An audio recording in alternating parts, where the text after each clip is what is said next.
Are you concerned from what you hear from James Reed that the UK is heading for a recession? Are you worried that this, however well-intentioned, the national insurance contributions going up for businesses to pay? I wonder that coupled with, of course, and again, support the idea of the minimum wage going up, the living wage, but with that also going up, do you worry this is starting to hit small businesses? And, of course, something we haven't even spoke about, and I'm amazed this hasn't been sort of talked about more in the media and amongst politicians, these changes that come in force next week, the 13th of December, and it sounds quite boring, so stay with me, it's the EU's General Product Safety Regulation. And from what I can read of this, yet more burden for small businesses. New regulations, they'll have to effectively have a compliance agent if they want to sell to the EU or Northern Ireland. So many small businesses are now not going to bother because it's too expensive. The costs reportedly range from £150 to £4,000 per product per year. So I wonder with that, what you heard in the budget, whether you're worried that this government effectively has crushed the spirit of entrepreneurship. 0345 6060 973 is the number to call. Let's speak first with Marco Forgione, who's Director General at the Chartered Institute of Export and International Trade. Mr. Forgione, thank you very much for speaking with us. On those EU rules first, how much of a burden will that be for small businesses? Good morning. Hi, good morning. Well, we've been speaking to a lot, particularly the MSAs, the micro and small businesses who are really concerned about how they're going to be able to comply. And for some of them, the additional costs just make it completely unaffordable for them to continue to trade into the EU. And of course, this also impacts Northern Ireland because of its particular status of being both in the UK's customs union and the EU's customs union. I made an attempt at trying to explain what the new rules were, regulations were. Could you just explain what small businesses and MSEs, as you say, will be required to do? You've got to have an official representative in the EU. And as you've highlighted, there are companies offering their services to do that, but the costs stretch from a few hundred to several £1,000s. And the real concern, of course, is that the risk is non-compliance can result in unlimited fines within the EU.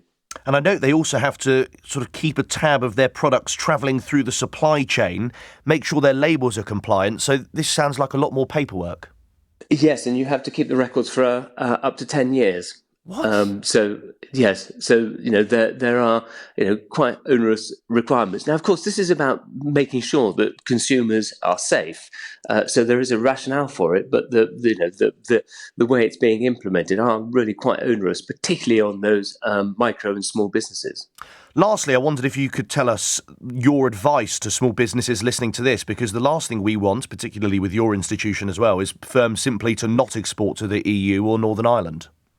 Yeah, you've really got to take some official support. You can contact, obviously, the Chartered Institute, but there are many other sources of support, and gov.uk has some information on there. It could do with being updated, but there is information available from the government website. Thank you very much for your time. Much appreciated. That was Marco Forgione, who's Director General at the Chartered Institute for Export and International Trade. Let's speak now with Sophie Cook, who is a small business owner herself, runs Imogen's Imagination, which sells hats and makes most of its sales on online platforms. Sophie, thank you very much for speaking with us. Can I ask you how concerned you are about, firstly, what you heard from James Reed saying the UK is heading for a recession, but also these new rules that presumably will affect you? Morning, Henry. Morning. Yes, I can tell you. I do definitely agree with what Mr. Forgione said earlier. There is information on the gov.uk site. It is not very helpful for businesses. In relation to Mr. Reed's prediction of a recession, I'm not qualified to answer that, but it does sound quite scary. So you're gearing up to deal with these new rules that are coming in from next week, the new EU safety rules. And look, I understand why they're bringing them in, because they say that unsafe products cost 11.5 billion euros a year. So it's understandable, but it's clearly going to be very onerous on your business. Are you thinking twice about exporting to some countries as a result? Yes, and I think what makes it even more difficult is the timing that this is being brought in just before Christmas. As a handmade business, making most of my products to order, um, it's a huge layer of admin and cost at the busiest time of year. It's been very hard to get nailed on advice and information about what we need to do um, prior to, I would say, the last month. And that's not enough time to prepare for this, let alone to make sure that you've absolutely exhausted all possible quotes for the costs. So, due to that, I have on my website chosen to remove Northern Ireland and European sales from next week. Um, that will automatically remove 10% of my revenue if that continues. Goodness me. And, I mean, are you seeking advice? Is that a temporary measure? Are you hoping eventually you'll be able to export to the EU and Northern Ireland? What I would desperately like to do is in the new year, when things are a little calmer, be able to reinstate that when I've actually got the headspace to figure out what I need to do. However, you mentioned that I sell on Etsy, and actually, the more imminent problem in relation to the deadline of 13th of December is the fact that I might actually need to close my Etsy shop, which is the majority of my sales. Goodness me. Well, best of luck with it. Thank you very much for speaking with us. That's Sophie Cook, who runs Imogen's Imagination, which you can find, well, as you heard there, on Etsy, but also other online platforms. Stephen Barber joins me now. Let's bring him into the conversation. Political economist, Professor of Global Affairs at the University of East London. I'm getting a lot of messages in, Professor Barber, that it's because of Brexit. Is that right? Well, I think we do need to be honest as a country and look at the economic damage that's been caused by pulling us out of our the single market, pulling us out of the biggest economy in the world, essentially in the EU. And the conversation that you've just had is very clearly connected to Britain no longer being part of that bloc, and we operate in a global economy, of course. And if you're looking around the world at the moment, there's a lot of uncertainty, a lot of turbulence, where whether it's in the United States or elsewhere, and clearly Britain being outside of that bloc it puts us in a very vulnerable position.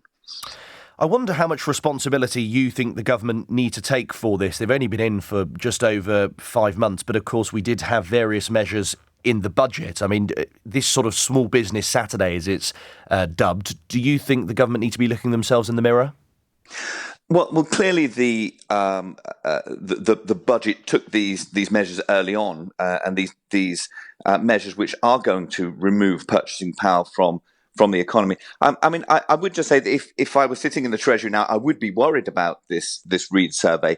But I'd just caution that it still runs counter to most of the mainstream economic forecasts. So the Reid survey is, of course, using this proxy of job listings, which historically has a correlation. And of course, there is a direct cause and effect here with the national insurance rises.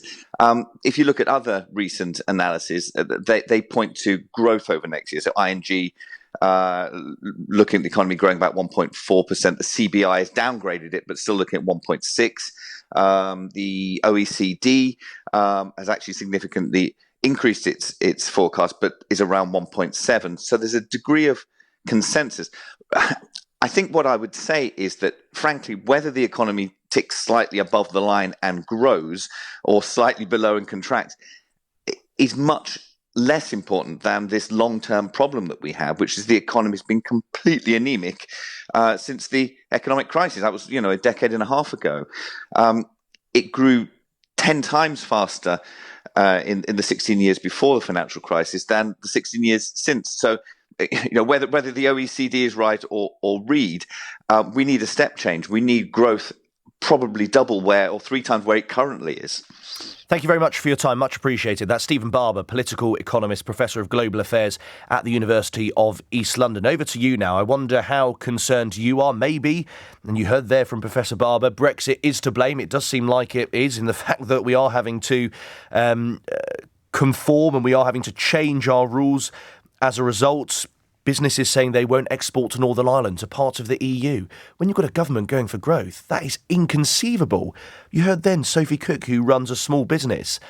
We need to support small business owners. The last thing we need, on top of everything you heard in the budget, is making them sort of pay more costs and foot the bill further. So how concerned are you from what you've heard from James Reed, warning we're heading for a recession? And I wonder, what do we do about these new rules coming in next week?